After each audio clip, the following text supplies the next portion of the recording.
São Paulo, sexta-feira, 10h15 da manhã. Tomé, você prefere que te chame de Tomé de Abduche ou de Tomé Abduche?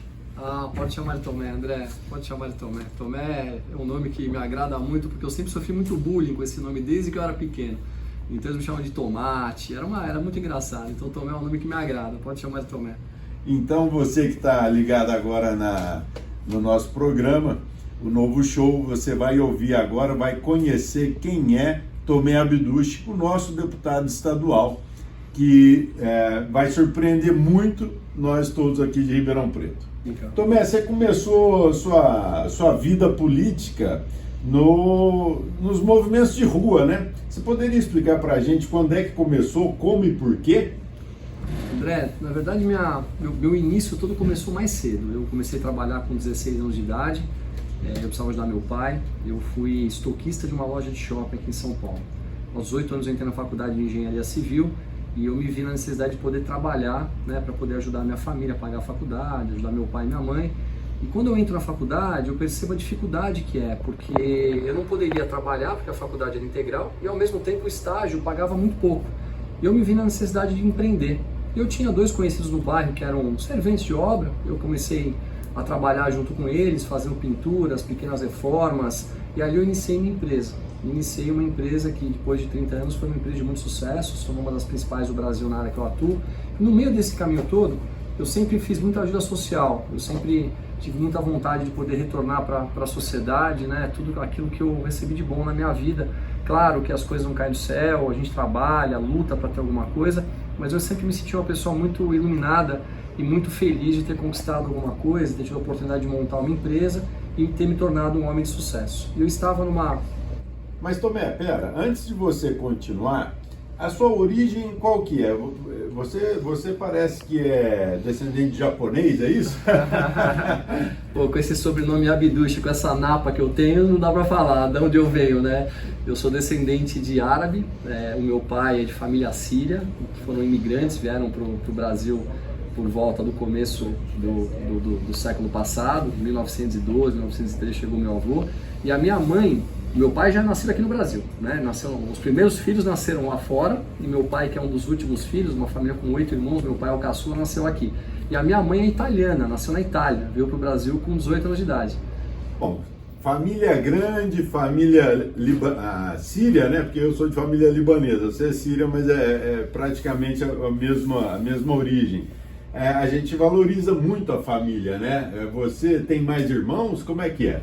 Tenho sim. Tenho 2 irmãos, tenho um irmão mais velho, tenho uma irmã mais nova, tenho uma família maravilhosa, um pai e mãe que estão juntos, né, há mais de 60 anos, uma casa que acolheu muito a todos nós e o mais importante, que passou para nós princípios e valores, que é o que norteou toda a minha carreira nos últimos anos. É exatamente em cima disso que agora nós vamos voltar para a nossa pauta política. Família e valores, princípios cristãos, né? Eu acho que é o que norteia todos nós que estamos aqui, que ouvimos a Rádio CMN, a Rádio da Família, que a gente inclusive carinhosamente chama aqui. Nós temos hoje alguns conflitos que a gente está vendo, as crianças se afastarem das famílias, ou a internet abduzindo, vamos dizer assim, as crianças, pai não fala mais com o filho. A sua visão, o que está acontecendo com as nossas crianças, com os nossos jovens, as perspectivas de futuro que os nossos jovens têm? André, nós aprendemos, né, desde meninos a valorizar a família. Família sempre foi a base de tudo. Respeito por pai e mãe, trabalho, né? Nós vimos nossos pais sempre acordarem cedo, trabalharem, saírem de casa para poder trazer, né, a segurança para a nossa família, que vinha da onde? Do trabalho. Então a nossa geração cresceu com isso. As gerações mais novas, elas estão sendo muito influenciadas nas escolas. A gente percebe que os valores cristãos, e quando eu digo valores cristãos, não é somente religião, são os valores, respeito, trabalho, amor, vida em sociedade, que é o que nós temos dentro dos valores cristãos. Você pode ser um pouco mais religioso ou um pouco menos religioso, acreditar mais em Deus ou menos em Deus, mas são esses valores que nortearam a história do mundo que deu certo. Que é o quê? É o respeito pela pessoa que está ao seu lado. Isso parece que se perdeu nos últimos anos. Nós vemos hoje as escolas direcionando muito as crianças, nós vemos uma sexualização da infância, ou seja, uma coisa muito precoce acontecendo nas escolas. Nós vemos hoje linguagem neutra, mostrando para uma criança que você pode ser ele, que você pode ser ela, que você pode ser o que você quiser. Eu até respeito muito isso, a pessoa pode ser o que ela quiser, mas tem um momento certo para ela própria encontrar o seu caminho. E eu vejo que, em vez de estarem ensinando respeito nas escolas, ou seja, você respeita uma pessoa diferente do que você, eles estão tentando direcionar para que as nossas crianças sigam esse caminho. E isso está causando uma coisa muito séria na parte psicológica delas. Recentemente nós tivemos uma decisão do STF que proibiu uma escola aqui no interior de São Paulo de o professor ou a professora falar a palavra Deus te abençoe. Ou seja, eles não querem mais que os professores trate as crianças com esses princípios cristãos, né? Querendo dizer que o Estado deve ser laico, que o Estado não pode ter religião, mas quando você simplesmente direciona para seus alunos, seus filhos, a palavra Deus te abençoe, que mal que pode fazer isso para a cabeça de uma criança? Olha, no nosso ponto de vista, que é o ponto de vista cristão, muito pelo contrário, não vai fazer mal nenhum, vai fazer bem.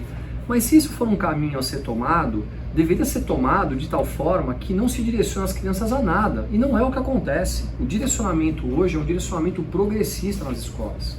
É um direcionamento que está levando a grande maioria dos jovens a terem problemas psicológicos muito sérios, porque eles não se reconhecem dentro daquele mundo que tentam colocar para eles. Isso é muito sério, porque uma coisa é um jovem, ele crescer e ele sentir o seu próprio direcionamento sexual seja divergente, né, de um menino, por exemplo, se sentir uma menina, ele se sente assim, ele deve ser respeitado. Agora, quando há algo impositivo dentro da sociedade e aquela criança, se ela não se colocar naquele mundo, ela não faz parte daquilo, ela cresce de uma maneira totalmente distorcida da realidade.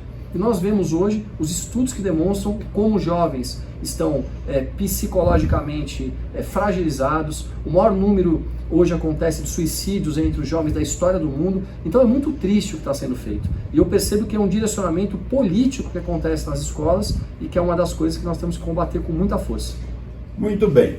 Com essas crianças direcionadas, nós precisamos entrar na próxima fase, que é oportunidade de trabalho para essa massa jovem que vai tomar conta do Brasil. Que hoje os jovens tomarão o Brasil para si, seja na política, no empreendedorismo, na força de trabalho. Como que você vê o futuro do nosso jovem nesses próximos 10 anos? Olha, eu não vejo com muito otimismo hoje um futuro muito promissor, não só para os jovens, mas para o nosso país como um todo, com as atuais políticas que nós temos vendo. Eu acredito muito que uma maneira de você poder colocar o jovem dentro do mercado de trabalho é tendo oportunidade. E a oportunidade do trabalho, ela vem dos empreendedores. Esses empreendedores que durante muitos anos ficaram sufocados com as piores leis trabalhistas que nós já vimos no mundo, com as maiores burocracias, com dificuldades muito grandes para que as empresas possam crescer e deslanchar. Porque uma empresa que cresce, ela gera emprego. Gerando emprego, ela gera recursos. Uma pessoa que ganha mais, ela consome mais. Ela roda a indústria, ela roda os distribuidores, ela roda a ponta, que é o varejo, ela faz com que se arrecade mais impostos e tudo caminha para o desenvolvimento. Da forma como nós vemos hoje, um governo aumentando o tamanho do Estado, pensando somente no assistencialismo, que é importante, não tenha dúvida, mas é importante durante um período, para que aquela pessoa ela possa sair de uma situação eventualmente de miséria e a partir dali ela tem que ter oportunidade para poder andar com as próprias pernas. E nós não vemos isso acontecendo. Hoje nós abrimos os jornais, a gente só fala em tirar a autonomia do Banco Central, linguagem neutra, emprestar dinheiro novamente para países ditatoriais que devem dinheiro ao Brasil e políticas que a gente vê que não vão levar nada a lugar nenhum. Então há uma ignorância, e quando eu digo ignorância, não é de maneira desrespeitosa, é uma falta de conhecimento sobre os assuntos que são pertinentes para o desenvolvimento de uma nação. Estão indo para um caminho que já levou o Brasil para o buraco e que no mundo não levou nada a lugar nenhum. Nós temos aqui em Ribeirão Preto a Casa do Vovô, que hoje atende 85 vovôs e vovós. São pessoas que tiveram sua vida com uma certa dificuldade e agora no final, às vezes, nem tem mais as suas famílias presentes e principalmente não tem renda para poder se manter numa casa de cuidados, vamos dizer aqui, da Zona Sul ou do Centro, que são muito caras, né? Então, o Estado precisa fornecer esse tipo de equipamento. Na falta do Estado fornecer, nós temos então a Casa do Vovô, que é uma entidade que a gente ajuda, né? E que pode aumentar o número de assistidos. Então eu pergunto para você, o que você acha que vai acontecer com a população de idosos daqui para frente, já que a população de jovens, sem poder empreender, sem poder gerar riqueza, provavelmente não conseguirá sustentar esses mais velhos e no futuro talvez também precisarão de assistência? André, esse é um problema muito delicado que nós enfrentamos hoje, né? O Brasil envelheceu muito. Então a gente vê hoje, né, o grande número, inclusive, de casas para idosos que estão sendo feitas por empreendedores no Brasil para poder acolher esses idosos. Agora, quando você tem as pessoas vivendo mais, como acontece hoje em dia, né? E nós tivemos aí uma experiência no governo passado, que foi a reforma da Previdência. Uma vez que as pessoas estão vivendo mais, como que você garante aposentadoria para essas pessoas? Os valores de aposentadoria no Brasil, eles são muito baixos. Uma pessoa não consegue viver bem com a aposentadoria, ela não consegue. Principalmente quando ela se vê num sistema de saúde muito deficitário como o nosso e você eventualmente não tem a oportunidade de ter um convênio médico para ser um pouco melhor atendido. Então o problema dos idosos é um problema grave, tem que ser visto com olhos muito cuidadosos, mas o que você colocou agora é mais grave ainda. Porque essa geração que está envelhecendo hoje é a geração que construiu riqueza no Brasil. São aquelas pessoas que vieram de fora, imigrantes, o mundo todo veio para cá. Italianos, pessoal da Alemanha, da França, da Holanda. Nós vemos como essas pessoas desenvolveram o Brasil, como elas geraram emprego, como elas geraram recurso. E a grande maioria dos jovens hoje não tem mais esse foco. Não tem mais esse foco por quê? Porque não se ensina empreendedorismo nas escolas. A importância, o valor, a dificuldade que é ganhar dinheiro. Essa turma muitas vezes pensa que o dinheiro ele cai do céu.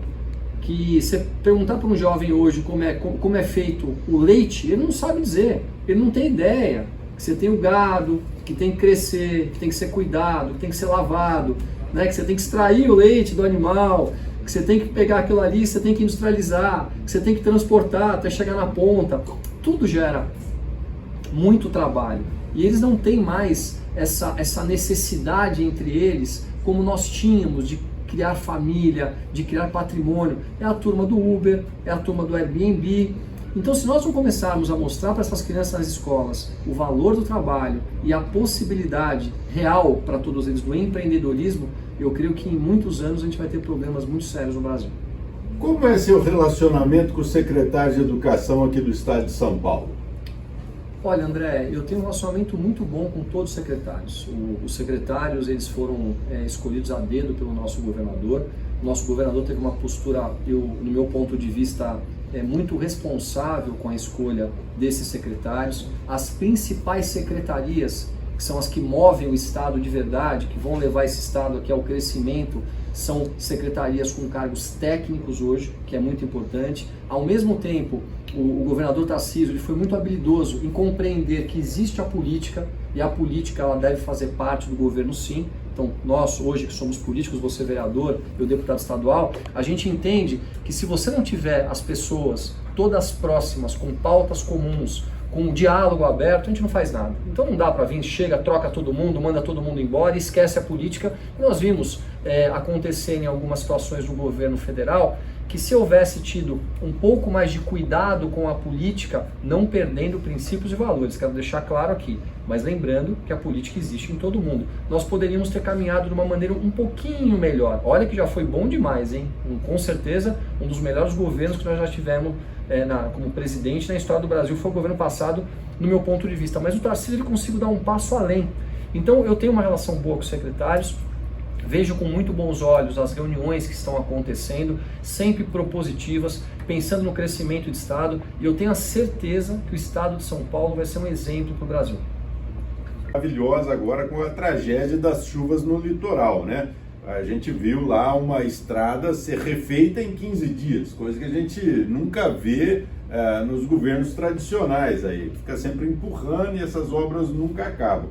O Tarcísio tem um perfil muito, além de muito tocador de obra, a gente vê que ele é de uma humildade muito grande, visto que ele se instalou, levou o governo todo lá para o litoral, mediante a tragédia lá das chuvas, e se instalou, parece que foi dormir na prefeitura num colchão lá, que arrumaram lá para ele poder tocar as coisas. Você que conhece bastante o nosso governador, o que você acha que ele pode fazer pelo estado de São Paulo nesses próximos 4 anos com esse perfil de disciplina, de entrega de obras rápida, com decisão, poder de decisão rápido?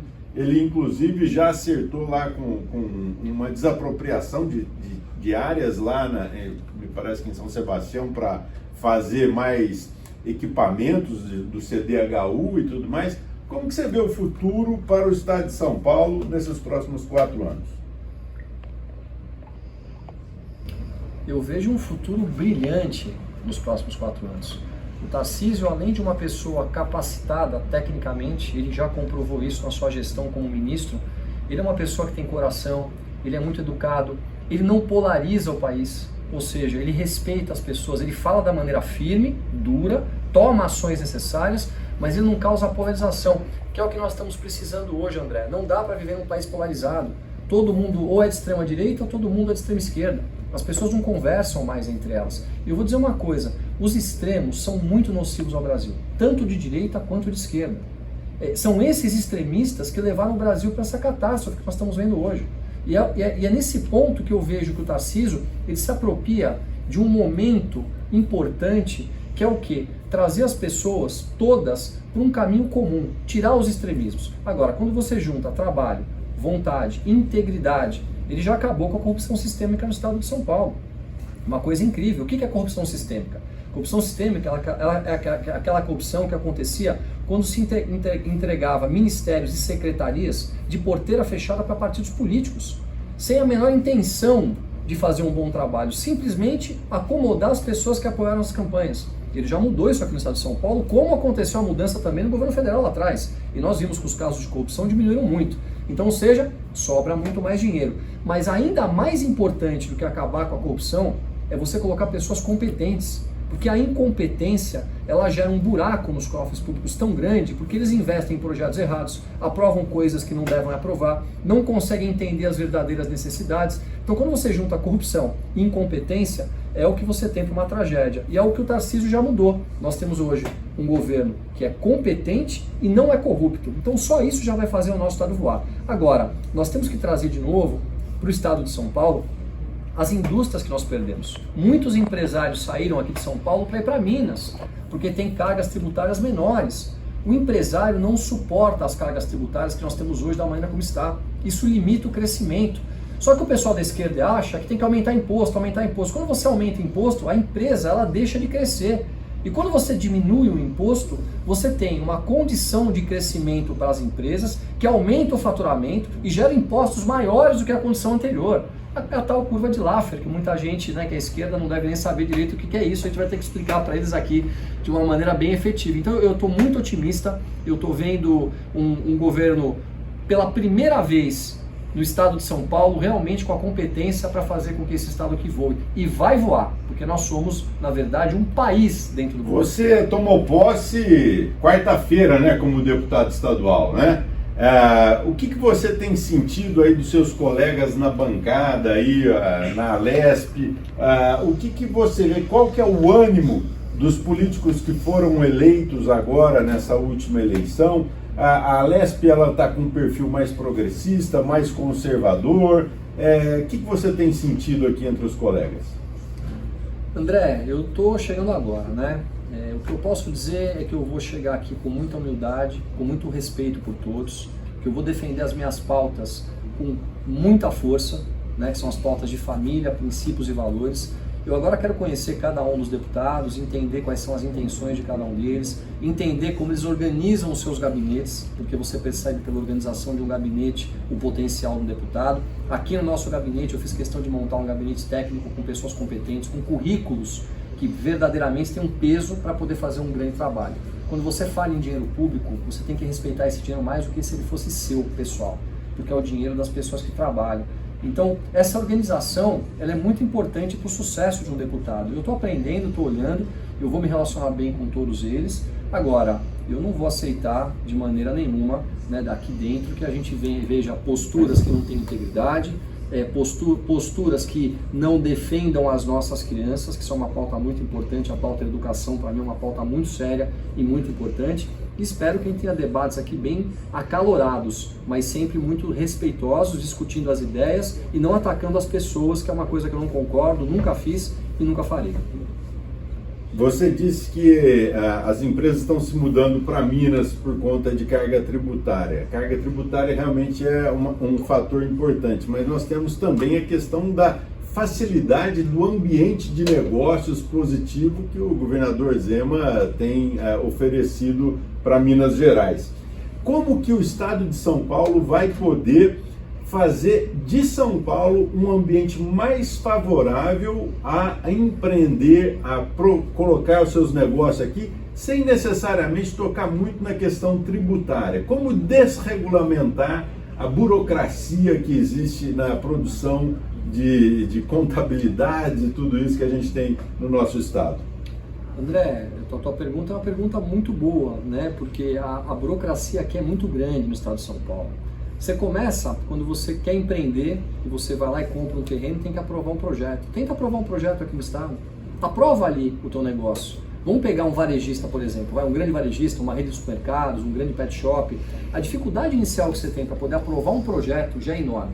Depois você tem todas as outras dificuldades que você tem. Bombeiro, você tem muitas vezes os acessos quando você está em algum tipo de estrada ou não para poder acessar esse tipo de comércio, que é complicado. Tudo gira na base da burocracia.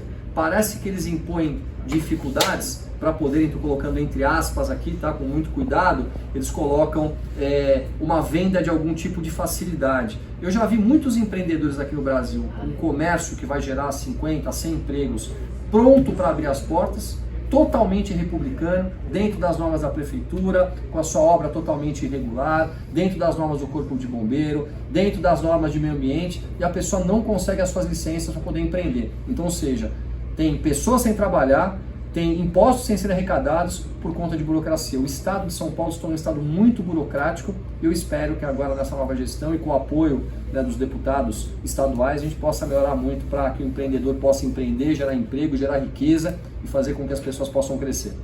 Muito bem, deputado, eu agradeço a sua entrevista. Está feito o convite para você voltar a Ribeirão Preto. Você que esteve lá uns 15 dias atrás, está convidado para voltar. Eu quero que você conheça mais de perto as nossas necessidades, né? Necessidades que às vezes a gente não tem conseguido tratar aqui na Alesp ao longo desse período todo com os deputados da nossa região que há tanto tempo não conseguem mudar o estado das coisas. Vamos torcer para que você seja um cidadão ribeirão-pretano de coração e venha sempre nos fazer uma visita e nos apoiar nas nossas iniciativas. André, eu tenho um carinho muito grande pela cidade de Ribeirão Preto. Eu tenho um grande amigo de infância de Ribeirão Preto, então eu estive lá muitas vezes, sempre fui muito bem acolhido nessa cidade. É uma cidade do empreendedorismo, da seriedade, é uma cidade do agro, é uma cidade liberal na economia, como eu já falei, conservadora nos costumes. Com certeza é uma grande locomotiva do nosso estado e eu vou dedicar grande parte do meu mandato para com certeza valorizar cidades como a de Ribeirão Preto, que geram riqueza, que trabalham, que acordam cedo, que têm princípios e valores. Então contem comigo, um abraço a todos vocês e em breve estarei aí. Vamos ver se a gente marca aí um encontro em Ribeirão Preto. Vou ter muito prazer de você também estar junto com a gente, porque você é um vereador que tem um valor muito grande, também um empresário que está dedicando parte da sua vida, deixando parte da sua família, dos seus negócios de lado, para poder ser um servidor público e está fazendo um trabalho maravilhoso. Muito obrigado pela entrevista.